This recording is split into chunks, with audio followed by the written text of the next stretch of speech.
Jessica Browder joins us now. Jessica, thank you so much for making time for us. Break down for us what abortion access looks like for the average woman in a red state in America. Yeah, it's very complicated. I mean, as we know, nearly 90% of U.S. counties don't have a clinic offering abortions. There have been more than 1,300 restrictions since Roe was ruled on in 1971, most of them designed to make it more difficult for women to access that kind of care. For a lot of people, the time and money that it takes just to access that care can be a huge wall in some cases, which is why there is a grassroots that has sprung up and been active for years. Abortion funds, practical support groups, clinic escorts, doctors traveling hundreds of miles. All this tells us how difficult it is already in the U.S. to get an abortion, even with Roe still the law of the land. And there's 6 states that have enacted abortion bans so far in 2022. 13 have so-called trigger bans, which go into effect if Roe is overturned. And the question is, if the Supreme Court does overturn it, or at least drastically weakens Roe, what does the day after that decision look like?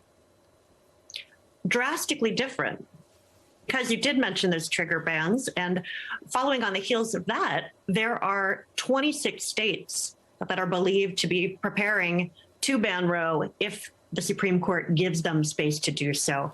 Now, if you want to know what that looks like, we've already had a preview because of Texas's law, SB 8, which was in effect a 6-week ban and sent many, many women scrambling to find abortions elsewhere if they could afford to do that. There were bottlenecks in neighboring states. There were clinics from Washington state to Maryland reporting a rise in Texas patients. We know that Texas has 1 in 10 of reproductive age in the US. So again, that's a pretty big demo. Now imagine if 26 states, Texas, and it's a very, very jumbled up situation. Can you tell us a little bit about the underground abortion networks that you looked into? What did you learn about how they operate, how people find them, how accessible they are to women? Yeah, well, any activist will tell you that some of what one might call the underground is actually hidden in plain sight. It's the people doing this unglamorous work of the abortion funds, getting people where they need to be in terms of funding and practical support for care.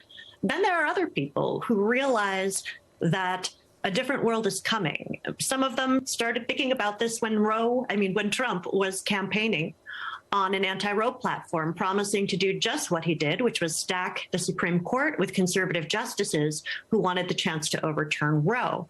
So right now, there are activists in Mexico who are gearing up to help women access abortion. We know that more than half of abortions in the U.S. right now are accomplished with medication abortion. That's a protocol involving 2 pills. Since 2018, they have been available from Aid Access, which is a European nonprofit. They're available all over the country. There's a website called PlanCpills.com in any state. And since they can be mailed, even though some places are moving to make that illegal, it's going to be really difficult for people to put that back in the bottle. So pills are definitely going to be a big part of whatever happens next, and the underground. And Jessica, in your piece, you describe how abortion became so politicized in America, and it always is mind-boggling because the overwhelming majority of Americans believe in the right of abortion. Can you share what you found about how this became such an issue? Yeah, it's surprising, actually, because we know that most Americans don't want to see Roe overturned. And if you go back early on, before the science is what it is now, when people were before what they knew as the quickening, which under British common law was first fetal movements, before women had reported that, they would often seek relief for what doctors characterized as a blocked menses. Flash forward in time, and we see the medical profession, doctors who were not quite so together as they are today, often couldn't deliver what they promised in terms of care. They were trying to regularize the profession and to drive out competition, including traditional healers and midwives. And part of that was what was literally called the Physicians' Crusade against abortion. Part of that was a savvy business maneuver on the part of the physicians, and part of it was also nativism and racism, in that we know there was a lot of concern among Anglo-Saxon Protestants when they realized that many women of the middle and upper classes, and it wasn't just people who were so-called desperate characters. And literally, the doctor who led this physicians' crusade said that keeping America in the racial makeup that he wanted to see literally rested on the loins of their women. I mean, it's pretty wild. It sounds like Charlottesville language when you go back and look at that history. Yeah, it's just absolutely incredible just to hear that kind of language. Is there, Jessica, a woman or any woman's story, one woman's story that you found particularly moving or powerful in your reporting?